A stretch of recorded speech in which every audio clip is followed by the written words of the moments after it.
মুশরিকদের শত জুলুম নির্যাতনের শিকার হয়ে মক্কা থেকে মদিনায় হিজরত করতে বাধ্য হয়েছেন, যিনি সাইয়্যিদুল আম্বিয়া ওয়াল মুরসালিন, যিনি রাহমাতুল লিল আলামিন, যিনি কিয়ামতের কঠিন ময়দানে সিজদায় পড়ে কেঁদে কেঁদে বলবেন, আল্লাহ আমার উম্মতকে বাঁচাও, আল্লাহ আমার উম্মতকে বাঁচাও, আমার উম্মতকে বাঁচাও। বালুন্ড গ্রামের একখণ্ড জমিনের উপরে বসে সেই প্রাণের নবীর প্রতি প্রাণ ভরে দুরূদ ও সালাম পেশ করছি। সকলেই পড়ছি সাল্লাল্লাহু আলাইহি ওয়াসাল্লাম। পবিত্র কোরআনুল কারীমের সূরা ফুরকানের ৭০ নম্বর আয়াত তেলাওয়াত করেছি। একটি আয়াতকে সামনে রেখে আমরা কিছু গুরুত্বপূর্ণ আলোচনা শুনবো ইনশাআল্লাহ। কোন সূরা বললাম? সবাই বলেন সূরা ফুরকান, আয়াত নাম্বার হলো ৭০। মুক্তিযুদ্ধের আগের আয়াত, অর্থাৎ ৭১ না ৭০। এই আয়াতে আল্লাহ বলছেন, যারা ইল্লা মান তাবা, যারা তওবা করবে। কি করবে? একটু কথা বলেন।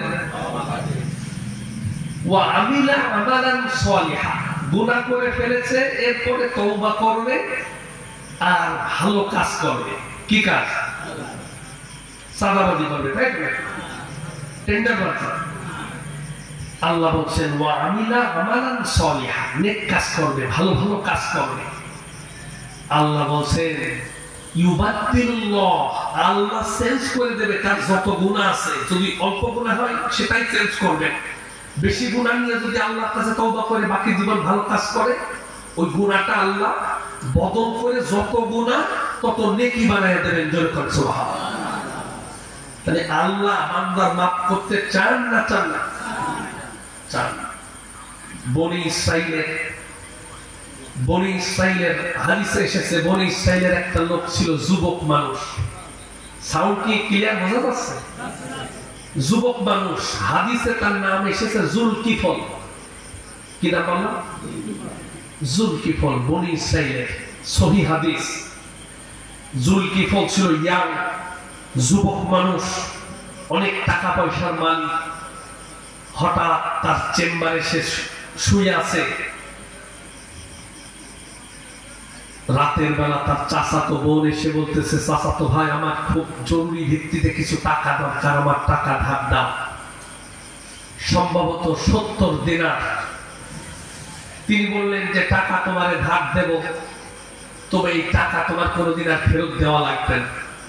চাচাতো বোন কোথাও টাকা পায়নি, টাকাটা তার এত জরুরি দরকার, টাকাটা যুলকিফল ছাড়া কেউ নেই যে দেবে।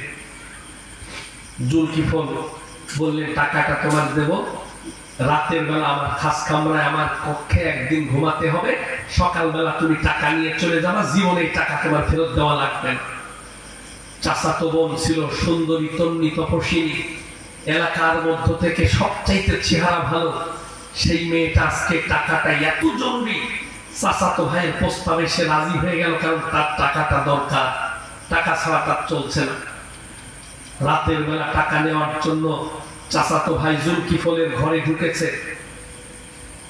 হাদিসে এসেছে চাচাতো ভাই টাকা তার কাছে দেওয়ার জন্য গুছিয়ে রেডি করে রেখেছে। যুলকিফল চাচাতো বোনের ইজ্জত নষ্ট করার জন্য, ব্যভিচার করার জন্য তার গায়ের উপরে উঠে পড়েছে। নিচ থেকে চাচাতো বোন, সুন্দরী তন্নি তপস্বিনী আপন চাচাতো বোন তখন বলে উঠলো, ইত্তাকিল্লাহ, যুলকিফল আল্লাহরে ভয় কর, আমার এই শরীর কোনোদিন কেউ স্পর্শ করে নাই, খুব জরুরি, আমার টাকা দরকার, এই সুযোগে তুই আমার ইজ্জত নষ্ট করবি, আল্লাহরে ভয় কর। ইত্তাকিল্লাহ শব্দটা যুলকিফলের কানে এমন ভাবে লেগেছে, আস্তে করে তার চাচাতো বোনের গায়ের উপর থেকে উঠে পড়লো। টাকাটা চাচাতো বোনকে দিয়ে বলল, তুই ঘর থেকে বের হয়ে যা, তোর এই টাকা কোনোদিন শোধ করা লাগবে না। যুলকিফল রাতের বেলা দরজায় খিল লাগায় ঘুমিয়ে পড়ল। ফজরের সময় যুলকিফলকে পাওয়া যায় না। জহর কাছাকাছি, যুলকিফলের ঘর থেকে যুলকিফল এখনো ওঠে না, অথচ সকাল সকাল ওঠে। মহল্লার মধ্য থেকে এলাকার যারা যুবক ছেলে ছিল তারা এসে যুলকিফলকে ডাকতেছে, ও যুলকিফল দুপুর হয়ে গেল, কেন এখনো ওঠো না? কোন সারা শব্দ নাই, ভেতর থেকে কোন আওয়াজ নাই। এবার জুলকিফলের জন্য তারা মনে করলো দরজা ভেঙে জুলকিফলকে বের করা দরকার। কি অবস্থায় আছে জুলকিফল? দুপুর বেলা জুলকিফলের দরজাটা ভেঙে মহল্লাবাসী ঘরের ভিতরে ঢুকে পড়েছে। ঢোকার সঙ্গে সঙ্গে তারা অবাক হয়ে গেছে। তারা লক্ষ্য করে দেখলো জুলকিফল ওয়ার দুনিয়ায় বেঁচে নাই, তার প্রাণ বায়ুটা বের হয়ে সে দুনিয়া থেকে বিদায় নিয়ে চলে গেছে। ওরা লক্ষ্য করে দেখলো জুলকিফল মরে গেছে। ওরা অবাক হয়ে গেছে। রাতের বেলা জুলকিফল তাজা ছিল, একটা রাতের ব্যবধানে জুলকিফল দুনিয়া থেকে বিদায় নিয়ে চলে গেল। রহমতের ফেরেশতারা যখন তার জানটা কবজ করে নিয়ে চলে যায়, ওরা যাওয়ার সময় দরজার ভিতরে আরবিতে লিখে দিয়েছে, যে লেখাটা হাদিসে এসেছে স্পষ্ট ভাষায়, ইন্নাল্লাহা ক্বাদ গফারা লিকিফলিন। আজকে রাতের বেলা জুলকিফল এমন ঈমানের পরিচয় দিয়েছে, রাতের বেলা চোখের পানি ছেড়ে এমন ভাবে তওবা করেছে, তার গুনার জন্য এত পরিমাণ অনুশোচনা করেছে। এই চোখের পানি আজকে রাতের তওবা আল্লাহর কাছে এমন ভাবে গ্রহণযোগ্য হয়েছে, রহমতের ফেরেশতারা জান কবজ করে নিয়ে যাওয়ার সময় দরজায় লিখে গিয়েছে, আজকের রাতের তওবা আল্লাহর কাছে এমন ভাবে কবুল হয়েছে, জুলকিফলের তামাম জীবনের সব গুনাহ মাফ করে আল্লাহ তাআলা জান্নাত দিয়ে দিয়েছে। জোরে বলা যাবে না সুবহানাল্লাহ? জুলকিফলের চোখের পানি আল্লাহর কাছে এত ভালো লাগলো, আজকের রাতের গুনাহ সহ বিগত দিনের সব গুনাহ মাফ করে আল্লাহ জুলকিফলকে জান্নাত দিয়েছেন। আমরা যারা ওয়াজ শুনছি, জীবনে কত মিথ্যা কথা বলেছি, কত ধরনের অপরাধ করেছি, কত নামাজ মিস গেছে, কত গালিগালাজ করেছি, কত ধরনের অপরাধ করেছি। যদি একটা রাত চোখের পানি ছেড়ে রবের কাছে যদি তওবা করা যায়, তাহলে আল্লাহ বলছেন ইউবাদদিলুল্লাহু সাইয়্যাতিহিম হাসানাত, যত গুনাহ কর তত সওয়াব বানায় দিবে আল্লাহ। জোরে সুবহানাল্লাহ। আমার ভাইরা, আরেকটা হাদিস শুনে আমরা তাফসিরে যাব। আরেকটা হাদিসে এসেছে, একটা লোক সারা জীবন গুনাহ করেছে, গুনাহ করতে করতে জীবন তার বরবাদ হয়ে গেছে। আখিরাতের প্রতি লোকটা নিরাশ হয়ে গেছে, এত পরিমাণ গুনাহ করেছে। মরে যাওয়ার আগ মুহূর্তে তার সন্তান চারজনকে ডাক দিয়ে বলল, এটাও হাদিসে এসেছে, চার সন্তানকে ডাক দিয়ে বলল, আমি তো গুনাহ করেছি, আমার তো কবরে যাওয়া লাগবে, কবরের ভিতরে এত পরিমাণ শাস্তি আমারে দেয়া হবে, যে শাস্তি আমি তো সহ্য করতে পারবো না। আমি যদি মারা যাই, আমার লাশটা তোমরা আগুনে পোড়ায়া ছাই বানায়া, হাড্ডি গুড্ডি গুলো ছাই বানায়া ওটা একটা পাত্রে তোমরা মজুদ করে রাখবে, সংগ্রহ করে রাখবে। হঠাৎ যেদিন রব্বুল আলামিন ঝড় বৃষ্টি দেবে, ওই ঝড় বৃষ্টির দিন তোমরা চার ভাই চার টুকরা আমার লাশের ছাই এইভাবে করে ওড়ায় দেবে, যাতে করে বাতাস এমন ভাবে আমার ছাই ওড়ায় নিয়ে যায়, যাতে করে আমাকে রব্বুল আলামিন আর ধরতে না পারে, শাস্তিও দিতে না পারে। কবর এবং জাহান্নামে কোনো শাস্তি যেন আমার পাওয়া না লাগে। আমি মারা যাওয়ার পর চার সন্তানকে বললেন, এই কাজ তোমরা করবা। কিছুদিন পর লোকটা মারা গেল, সন্তানেরা ওসিয়ত অনুযায়ী তার পিতার লাশটা পোড়ায় ছাই বানায় দিল, হাড্ডি গুড্ডি গুলো পোড়ায় ছাই বানায় পাত্রে রেখে দিল সংগ্রহ করে। হঠাৎ করে কাল বৈশাখী ঝড় যেদিন চলে এসেছে, চার সন্তান চার টুকরা ছাইয়ের পরিমাণ গুলো আলাদা আলাদা করে নিয়ে তারা চারদিকে দাঁড়ায় গেল। জোরে যখন বাতাস প্রবাহিত হয়, তখন ছাইটা উড়ায় দিল, ছাইটা চারিদিকে ছড়ায় গেল। ওই লোকটা মনে করেছে রব্বুল আলামিন তার কোনদিন আর তাজা করতে পারবে না। আল্লাহ কি পারবে? উনি ভয় পেয়েছেন যেন আল্লাহ আমার ধরতে না পারে, কারণ এত গুনাহ করেছি যাতে আমার কোনো বিপদ না হয়। এরকম এরকম চিন্তা চেতনার লোক আমাদের দেশেও আছে না? আমাদের কুষ্টিয়ার এক লোক, আমি প্রায় বলি, সেই লোক ওই লোক শুধু বিড়ির দোকানে বিড়ি খায়, চা খায়, আর সারা জীবন বুড়ো হয়ে গেছে, এক পা উপর এক পা নিচে, নামাজে যায় না, ইসলামের কোনো কাজ করে না, লোকটা শুধু সিনেমা দেখে, কিন্তু মরার আগে ছেলেদের বলছে যে আমি যদি মরে যাই তাহলে আমার তোমরা পুরাতন কাপড় দিয়ে কাপড় দিও, আমার কবরে দেওয়ার সময় নতুন কাপড় দরকার নেই, পুরাতন কাপড় দিয়ে দিবা। ছেলে বলে ঠিক আছে, কিন্তু ওরা টেনশন করছে আমাদের তো টাকার অভাব নেই, আব্বা কেন পুরাতন কাপড় দিয়ে কবর দিতে বলল। পরবর্তীতে 4 ভাই একদিন ধরেছে কায়দা করে, মুরব্বী মানুষ আজ যাবে কাল চলে যাবে, পুরাতন কাপড় দিয়ে তো কেউ বাঁশকুটি চাটাই এগুলো পুরাতন দিয়ে দেবে। চিন্তা করলো আমাদের তো টাকার অভাব নেই, বাপের এই অবস্থা কেন হবে। জিজ্ঞাসা করলেন আব্বা জান আমরা মরে গেলি আমাদের লাশ আপনার যে কাফন দেওয়া হবে এটা পুরাতন কাফন দিয়ে কেন দেবো, আর চাটাই বাঁশকুটি কেন পুরাতন দেবো। তখন বাপ ছিল খুব চালাক, একেবারে মাথা ধরা ঘেমে। তিনি বললেন যে আমি চিন্তা করেছি আমার যদি গায়ে কাফন পুরাতন থাকে, কবরের ভিতরে দুটো ফেরেশতা প্রশ্ন করার জন্য আসবে, তাদের নাম কি কেউ জানেন? মুনকার নাকির। উনি বললেন যখন ফেরেশতা আমাকে প্রশ্ন করার জন্য কবর থেকে উঠায় বসাবে, তখন আমি কাপড়ের ঝাঁকায় বলবো যে পুরাতন কাপড় দেখে বুঝতে পারতেছ না যে আমার খাওয়া দাওয়া হয়ে গেছে, আমার আইসা।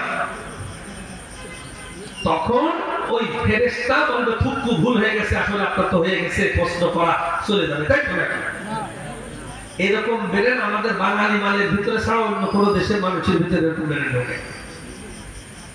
এই কুশ্রমী কি কবরের ভিতরে চলবে না? ওই লোকটা ছাই উড়ায় দেয়া হইল।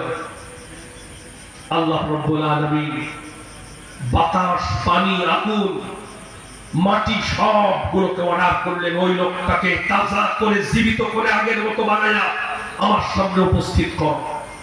ওই যে চারিদিকে যে ছাই উড়ায় দিয়েছে, শুনতেছেন আপনারা না ঘুমাচ্ছেন? গরমকালে তো ওয়াশরুমের ইমেজ থাকে না, কিন্তু আমি আলোচনার বিষয় নির্ধারণ করেছি তওবা করার পরেও কাদের মাফ হবে না। কোটি কোটি মানুষ যদি তওবা করে, এরকম কুরবানি যদি কোটি টাকা দিয়েও দেন, হাজার হাজার বার যদি হজ করে, উমরা করে, ভালো কাজ করে, আর আল্লাহর কাছে এখন থেকে মরা পর্যন্ত শুধু তওবা করে, এরপরেও মাফ হবে না কাদের, তাদের ব্যাপারে আমি আলোচনা আজকে নোট করেছি। আমাদের জানার বিষয় কাদের মাফ হবে না, জানার দরকার আছে না আমার ভাইরা? সেই বিষয়গুলো আজকে শুনবো যে কোন সেই অপরাধ, যে অপরাধ দিয়ে আল্লাহর কাছে আপনি যতই ক্ষমা চান কোনো ক্ষমা হবে না। এটা জানার দরকার, প্রত্যেক মুসলমানের জন্য জানার দরকার আছে না? এই বিষয়ে সংক্ষেপে ব্যাখ্যা করলে সকাল হয়ে যাবে। ব্যাখ্যা না সংক্ষেপে 15 শ্রেণীর মানুষের কোনো মাপ নেই। কারা তারা? মরে যাবো জীবনে কিন্তু ওই অপরাধ করবো না। এখান থেকে যদি এতটুকু মনে রাখতে পারি তাহলে আপনার জন্য ফাউলাইকা ইউবাদদিলুল্লাহু সাইয়্যাতিহিম হাসানাত, গুনাহগুলো সব নেকি বানায়া আল্লাহ আপনাকে জান্নাতি বান্দা হিসেবে কবুল করবেন। যেরকম সুবহানাল্লাহ। লোকটার বডিটা সামনে এইভাবে উপস্থিত করা হলো, একেবারে তাজা বানায় ফেলেছে। আল্লাহকে পারে না? পারে না। যখন সামনে উপস্থিত করেছে, লোকটা মাথা নিচু করে আসামির মতো দাঁড়ায় আছে। আল্লাহ জিজ্ঞাসা করলেন আলা মা সনাআতা, এই বদমাইশের কাজ কেন করলি? তুই এই কাজ কেন করলি? তো লাশকে পোড়ায় ছাই বানায় কেন উড়াই দিলি? লোকটা মাথা নিচু করে একটা শব্দ মুখ দিয়ে উচ্চারণ করেছিল, স্বর্ণাক্ষরে হাদিসে কথাটা লেখা আছে।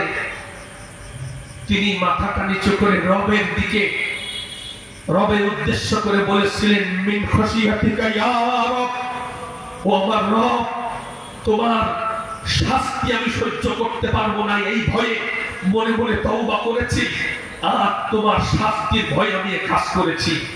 আল্লাহর ভয়ের কথা যেই না আল্লাহকে বলেছে, আল্লাহ রাব্বুল আলামিন তো দয়ার সাগর, আল্লাহ চান বান্দা মাফ পেয়ে যাক।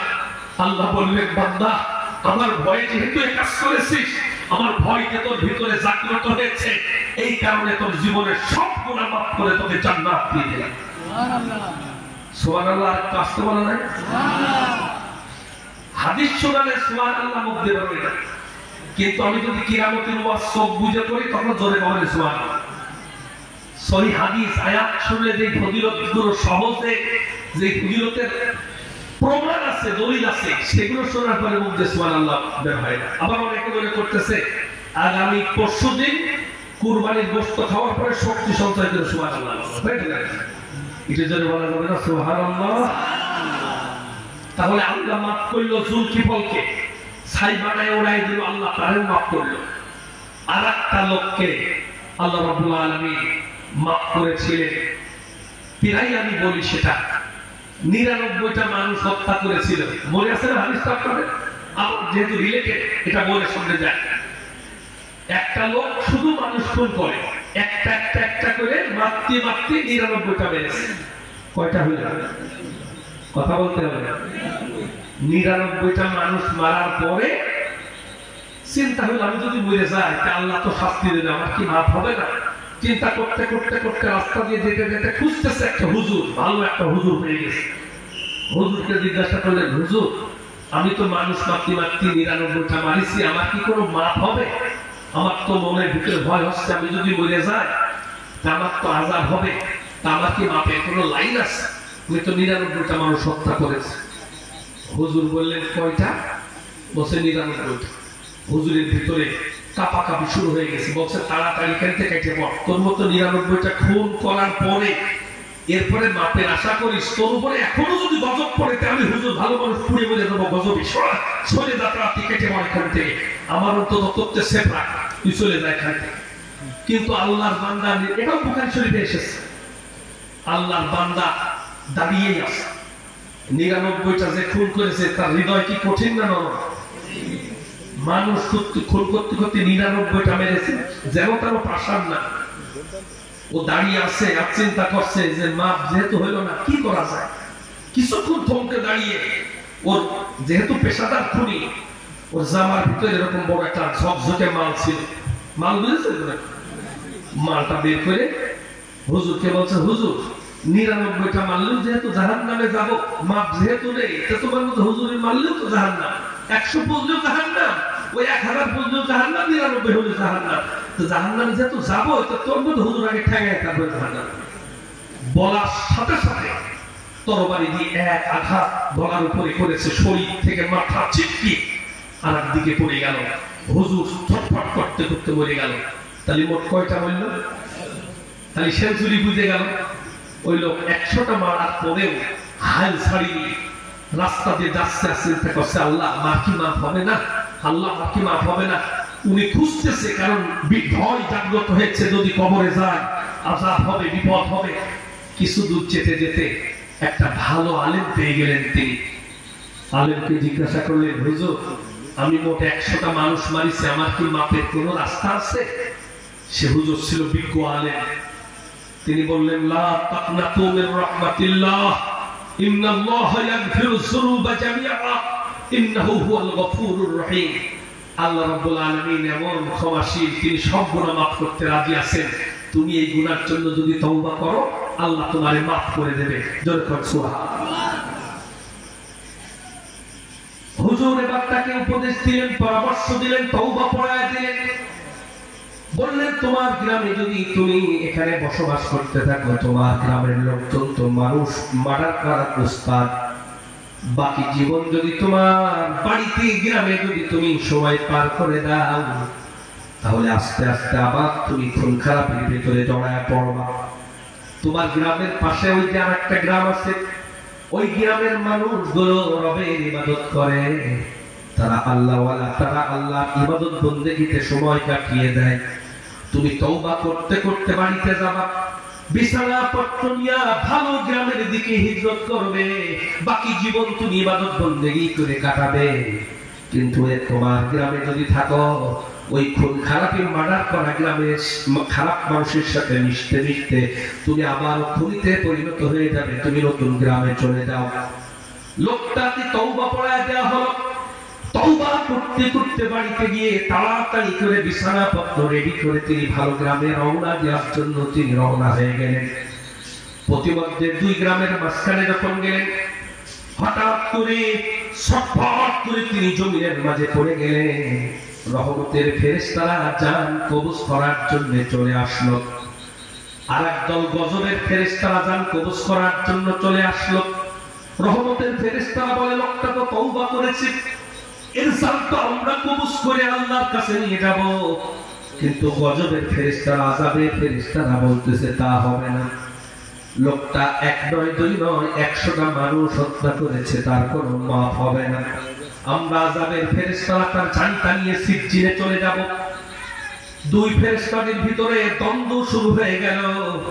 রহমতের ফেরেশতারা বলে আমরা জান কবজ করব, ওরা বলে আমরা জান কবজ করব। যখন সমস্যা প্রকট আকার ধারণ করলো, তখন ফেরেশতারা বলতেছে এবার ওর বাড়ি থেকে হাত মাপা শুরু করে দাও, ওর বাড়ি থেকে হাত মাপা শুরু করে দাও। যদি তার দেহটা, যদি তার বাড়ির এলাকার দিকে তার দেহটা বেশি অংশ থাকে, তাহলে গজবের ফেরেশতারা জান কবজ করে নিয়ে যাবে। আর যদি ভালো গ্রামের দিকে যদি তার শরীরটা যদি থাকে, তাহলে রহমতের ফেরেশতারা জান কবজ করে নিয়ে যাবে। হাত মাপা শুরু হয়ে গেল, উভয় পক্ষের ফেরেশতারা সেখানে উপস্থিত। হাত মাপতে মাপতে মাপতে মাপতে যখন বডির কাছে গেছে, তখন লক্ষ্য করে দেখা গেল অর্ধ হাত পরিমাণ, এক বিঘত পরিমাণ নিজের গ্রামের দিকে তার দেহটা পড়ে আছে। এতক্ষণ যা শুনলেন বুঝে থাকলে বলেন তো, তার জান কবজ করবে রহমতের ফেরেশতা না গজবের ফেরেশতা? কি ওয়াজ শোনালাম, বাংলাদেশে বুঝলাম না। ভাই কাছে রহমতের ফেরেশতা। খুন খারাপি করা গ্রামের দিকে, নিজের গ্রামের দিকে তার বডিটা আছে, তাহলে রহমতের ফেরেশতারা জান কবজ করবে, তাই? আমি এতক্ষণ এই বুঝলাম আপনার কি হবে গজবের না রহমত? গজবে এটা মুরব্বি চাচাও বুঝেছে। আর একবার বুঝে থাকলে বলবেন, আর আন্দাজে ঢেল মারবেন না। ওর বডিটা আছে তার নিজের গ্রামের দিকে, তাহলে লোকটা জান কবজ